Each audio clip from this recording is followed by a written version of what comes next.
fazer o nosso devocional hoje. Vamos orar, né? Para a gente iniciar. Senhor Deus, eterno Pai de misericórdia e graça, que o Teu Espírito Santo esteja conosco, que o Teu poder venha se manifestar através da palavra, mesmo que nós não enxergamos ou que nós não vemos, ó Deus, a Tua ação prontamente dita no dia de hoje, mas nós sabemos que colheremos os frutos, que seremos restaurados, fortificados e alimentados por esta palavra.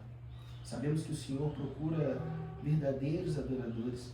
O Senhor Jesus disse que o Pai procura aqueles que adoram em espírito e em verdade. Que nós possamos fazer este devocional, que nós possamos ouvir esta palavra com verdade, com sinceridade, com a intenção de encontrar e conhecer um pouco mais do Senhor.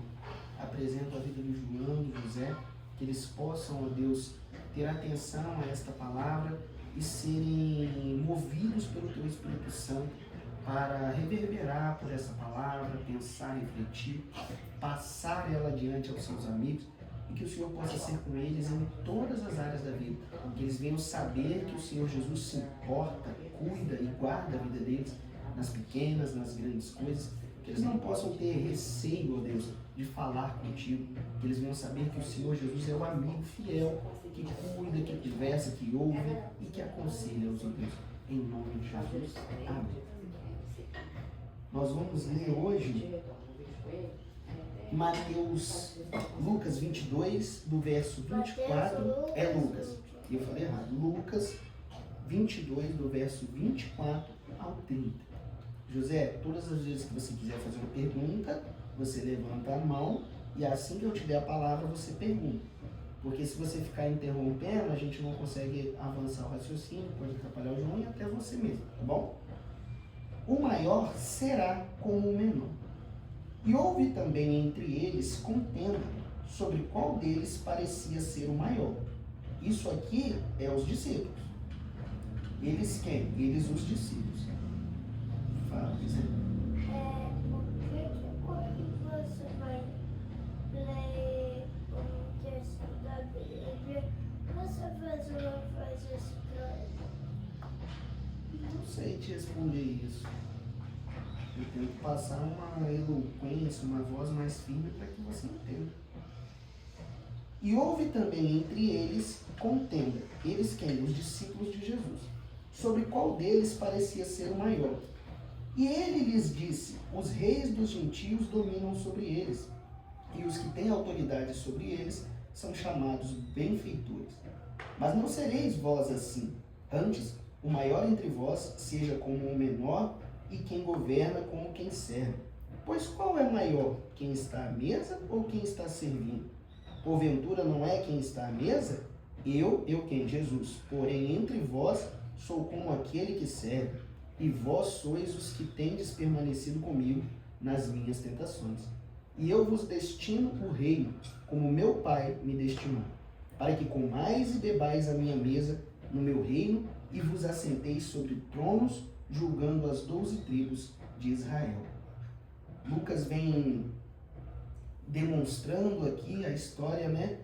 Quase que no finalzinho da morte de Jesus, logo antes aqui da morte de Jesus, estava tendo a última Páscoa, a última ceia.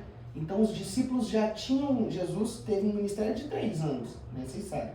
Jesus começou seu ministério com 30 anos e ele morreu com 33. Pode falar. O que é ministério? Ministério é o trabalho que você exerce para Deus. Tipo uma jornada? Tipo uma jornada. Por exemplo, quem canta na igreja, ele tem um ministério de cantar, ele trabalha para Deus naquele ministério.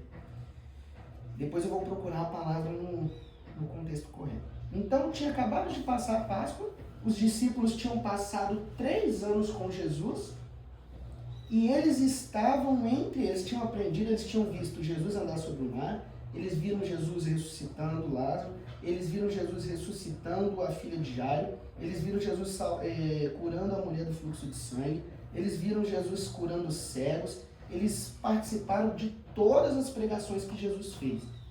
Multiplicou pão, e muitas outras coisas que não estão descritas aqui.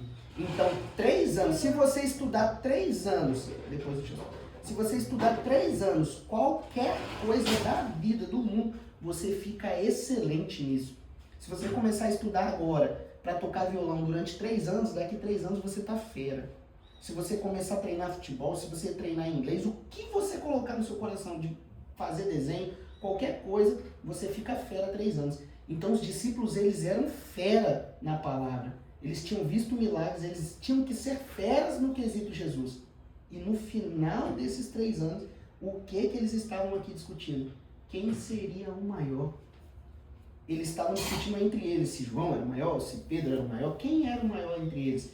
E eles demonstravam nessa discussão que eles não estavam entendendo o que é o reino de Cristo, o que é o reino de Jesus.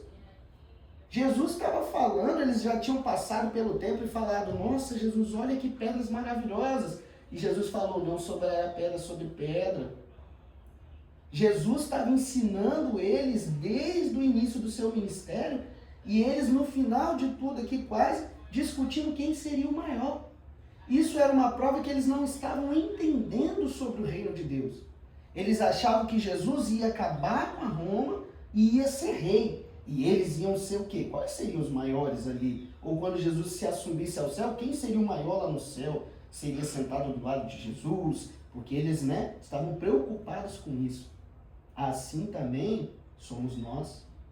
Será que o João, o José, o Emanuel ou a Ana está vivendo uma vida e está enxergando o reino de Deus? Será que nós estamos realmente entendendo as coisas de Cristo, de Jesus? Ou nós estamos discutindo posições sociais, discutindo vontades humanas, discutindo desejos humanos? Será que nós estamos enxergando o que Cristo quer de nós? Será que nós estamos entendendo o que Cristo quer que você faça no seu dia? Ou você está distraído, como os discípulos aqui estavam, entrando no culto, ouvindo o sermão domingos, ouvindo o devocional, orando, lendo, e não está entendendo nada do reino de Cristo? Nós temos que ficar atentos a isso. Vocês estão tendo uma jornada de crianças, João já é um pré-adolescente, daqui a pouco entra na adolescência, daqui a pouco vem a juventude, vem as responsabilidades, vem as coisas comuns da vida, o estudo, o relacionamento, o desejo de uma profissão. Mas será que você consegue entender o reino de Cristo? Eu digo para você, você deve entender o reino de Cristo. E quem melhor para te explicar sobre o reino de Cristo? Jesus. Jesus diz aqui, pois qual é o maior? Quem está à mesa ou quem serve? Se você vai numa festa e lá tem aqueles garçons que estão de branquinho e tem a pessoa ali, chega o governador aqui do nosso estado e senta lá na mesa e o garçom chega e serve ele, dá a carne, dá o refrigerante. Quem é mais importante na sua EV? Pode responder, quem é mais importante? O governador, que está sentado à mesa. E é mesmo, Jesus fala, o rei dos gentios dominam sobre eles, e os que têm autoridade sobre eles são chamados benfeitores. Mas não sereis vós assim, vocês que são meus filhos, vocês que são meus discípulos, vocês que entenderão o reino de Cristo, que entrarão no reino de Cristo, que serão salvos por Deus, que foram salvos por Deus, vocês não serão assim. Ele fala, porventura não é quem está à mesa, ou seja, ele confirma, não é o governador? Eu, porém, estou entre vós, mas eu sou como aquele que serve. Então Jesus se compara ao garçom e não ao governador. E vós que tendes permanecido comigo nas minhas tentações, e eu vos destino o reino, como meu Pai nos destinou. Vocês são crianças, vão virar adolescentes, vão virar jovens, vão virar adultos, vocês vão conquistar várias coisas, vocês vão ter profissões, vão ter famílias, vão ter dificuldades, vão ter problemas, vocês vão ter valores financeiros, recursos financeiros, mas o destino de vocês é um só. É o reino de Deus, é os céus.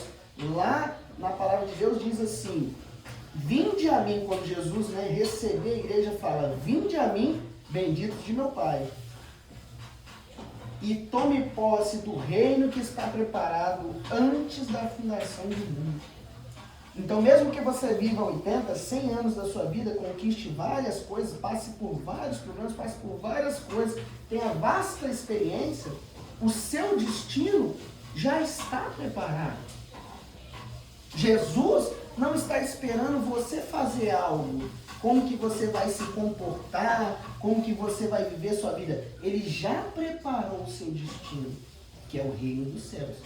E por saber que você já tem esse destino preparado, como que você vai se comportar na sua jornada?